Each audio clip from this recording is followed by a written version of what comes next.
फिर हम उसी चैप्टर को डिस्कस करने वाले हैं और चैप्टर का नाम क्या है? How the state government works. Work तब होगा जब गवर्नमेंट बनेगी। अब क्वेश्चन आता है कि how the government will be formed. आखिर गवर्नमेंट बनेगी तो कैसे बनेगी? तुम लोग की बात सही आ रही है, तुम लोग बिल्कुल सही बोल रहे हो, क्योंकि ये रिप्रेजेंटेटिव डेमोक्रेसी है और रिप्रेजेंटेटिव डेमोक्रेसी में हम रिप्रेजेंटेटिव को इलेक्ट करते हैं, स्टेट में इलेक्ट करते हैं तो उसको एमएलए बोलते हैं। उसकी क्वालिफिकेशन पता है कैसे? ये क्वालिफिकेशन हो जाने से इलेक्शन हो जाएगा। आखिर इलेक्शन होगा कैसे? पीपल्स कैसे पार्टिसिपेट करेंगे, रिप्रेजेंटेटिव कैसे पार्टिसिपेट करेंगे, then they will be able to form the government. That is the most important thing that we must know. ये जानना बहुत ही जरूरी है। गवर्नमेंट कैसे काम करती है, उसके पहले गवर्नमेंट बनेगी तो कैसे बनेगी। एक बात सबको पता होगा कि हमारे यहाँ जो इलेक्शन होती है वो इलेक्शन कमीशन कंडक्ट करवाती है। All type of elections are being conducted by election commissioner. ये इलेक्शन कमीशन एक ऑटोनोमस बॉडी है, स्वायत्त संस्था है और इसका एस्टेब्लिशमेंट बहुत ही पहले हो गया था। मतलब कि हमारा कॉन्स्टिट्यूशन इंप्लीमेंट हुआ था और इसका फॉर्मेशन 25 जनवरी 1950 को हो गई थी। और ये अगर हम देखेंगे तो ये आर्टिकल 324 इंडियन कॉन्स्टिट्यूशन के आर्टिकल नंबर 324 में मेंशन है। अब ये इलेक्शन कमीशन कंडक्ट करवाएगी तो सबसे पहले उसने क्या किया, एक क्वालिफिकेशन अडॉप्ट किया कि what should be the qualification. तो प्रीवियस वीडियो में हम लोग क्वालिफिकेशन के लिए कंफर्म हो गए। अब उसके बाद qualification, who can contest election? Simply the person who possess the qualification to become either an MP or an MLA. एक एमपी और एमएलए के लिए क्वालिफिकेशन सेम है। उस क्वालिफिकेशन में एजुकेशन क्वालिफिकेशन नहीं है, मैंने कल भी बता दिया था, प्रीवियस वीडियो में बता दिया था। अब सबसे पहले होता है जो पहला स्टेप होगा उसका होगा नॉमिनेशन। नॉमिनेशन भी इलेक्शन कमीशन मतलब कि नामांकन। ये नॉमिनेशन क्या होता है, या तो candidate either through the political party और independent apply in the election commission. Election commission of the state, अभी हम स्टेट की बात कर रहे हैं, तो in the election commission of the state. State में जो इलेक्शन कमिश्नर तो कलेक्टर होगा, कलेक्टर जिसको डीएम बोलते हैं, ही इज द रिप्रेजेंटेटिव होता है इलेक्शन कमीशन का। उसके सामने में वो रिप्रेजेंट किया जाता है, मतलब कि अपना क्वालिफिकेशन रखता है, फॉर्म भरनी होती है, फॉर्म भर दिया जाता है तो नॉमिनेशन हो जाता है। ये नॉमिनेशन कैंडिडेट को दो कैटेगरी में डिवाइड कर रहे हैं। एक जो थ्रू ए पॉलिटिकल पार्टी होगा, जिसको पॉलिटिकल पार्टी ने ऑथराइज किया कि ठीक आप मेरे तरफ से इलेक्शन लड़ेंगे। दूसरा होता है कि if a person has not been authorised by any political party even though he has the qualification and want to contest election, they may the contest election. वो जो कैंडिडेट होगा वो इंडिपेंडेंट होगा। तो सबसे पहला होगा नॉमिनेशन। नॉमिनेशन हो गया तो नॉमिनेशन के बाद क्या होगा? तो नॉमिनेशन के बाद होगा they are being given the symbol.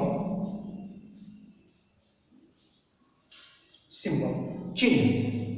Symbol क्यों दिया जाता है? हमारे यहाँ इंडिया में जितने भी पॉलिटिकल पार्टीज है या फिर जो इंडिपेंडेंट इलेक्शन कॉन्टेस्ट कर रहे हैं उनको एक सिंबल या चुनाव चिन्ह दिया जाता है। जैसे अगर हम बात करेंगे what is the symbol of BJP का हियर लोटस है। What is the symbol of INC मतलब इंडियन नेशनल कांग्रेस, वो हाथ है। मतलब कि पाम को दिखाया जाता है, ठीक है ना। उसी तरह what is the symbol of Janata Dal you, JDU, उसका एरो था। तो देखिए एवरीवन हैज इट्स सिंबल, सबका एक सिंबल होता। सिंबल क्यों दी जाती है? सिंबल देने के पीछे दो रीजन है। एक रीजन, अगर दो candidate having the same name, तो differentiate between them it is necessary that how can be identified, तो वहां पे एक जरूरी हो जाती है, तो कुछ ना कुछ तो होगा, सिंबल होगी। जैसे स्टूडेंट का, दो स्टूडेंट का नाम मैच हो जाती है, तो हम कैसे आइडेंटिफाई करते हैं? आइडेंटिफाई करते हैं bye there class, section and roll number. Class, section and roll number कुछ तो है हमारे पास। उसी तरह दो पर्सन जो इलेक्शन कॉन्टेस्ट कर रहे हैं, अगर उनका सेम नेम हो जाए तो कैसे करेंगे? तो सिंबल दिया जाता है। दूसरी जो सबसे इंपॉर्टेंट है, जब से इलेक्शन हमारे पास हो रही है, जो फर्स्ट इलेक्शन हुआ था 1951-52 में इलेक्शन हुआ था, उस समय हमारी जो लिटरेसी रेट थी वो 18.33% थी। 1951-52 में इलेक्शन के टाइम में हमारे पास जो लिटरेसी रेट थी वो 18.33% थी, और आज जो 2011 के हिसाब से है वो 74.04% है। एजुकेशन बढ़ी। उस टाइम जब एजुकेशन कम थी and that peoples were not able to identify or read out the name of the candidate, उनको समझाने के लिए, आइडेंटिफाई करने के लिए, पहचान करवाने के लिए सिंबल की ये आपका कैंडिडेट है, वोट दिया जाता है। तो पहले सिंबल कौन सा मिलेगा? जो कैंडिडेट किसी पॉलिटिकल पार्टी का है उसको पॉलिटिकल पार्टी का सिंबल मिल जाएगा। अगर इंडिपेंडेंट कॉन्टेस्ट कर रहा है, इन that case he will not get the symbol of any political party, मतलब दो symbols which belongs to the national political party and the regional political party or state political party of that state, कुछ और symbol दे दिया जाएगा उसको identification के लिए। तो पहले नॉमिनेशन हो गया, सिंबल हो गया, उसके बाद हो गया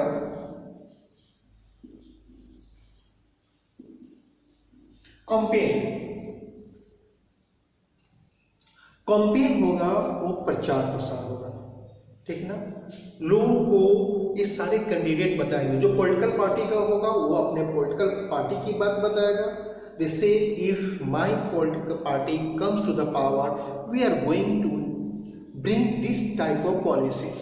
जो इंडिपेंडेंट है, उनके पास कुछ नहीं है, तो कम से कम वो अपने एरिया के डेवलपमेंट की बात करेंगे। Sometimes the political party gives the catchy slogans, चाहे वो स्टेट लेवल पे हो चाहे वो सेंट्रल लेवल पे हो, they give the catchy slogan to attract the attention. अभी रिसेंटली इलेक्शन हुआ था वेस्ट बंगाल में, तो वेस्ट बंगाल में दो मेन पॉलिटिकल पार्टी एक दूसरे के अगेंस्ट में थी। एक बीजेपी थी, दूसरी तृणमूल कांग्रेस थी।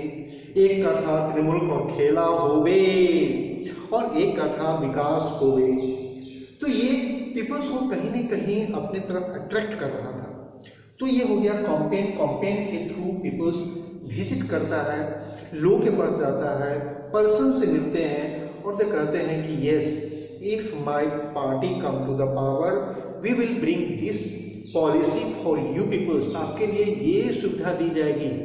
अगर जो गवर्नमेंट करंट में कहे कि हमने तो ये काम कर दिया, अब ये बच गया है, ये करेंगे, पूरा करेंगे, इफ यू गिव असिस्टेंस।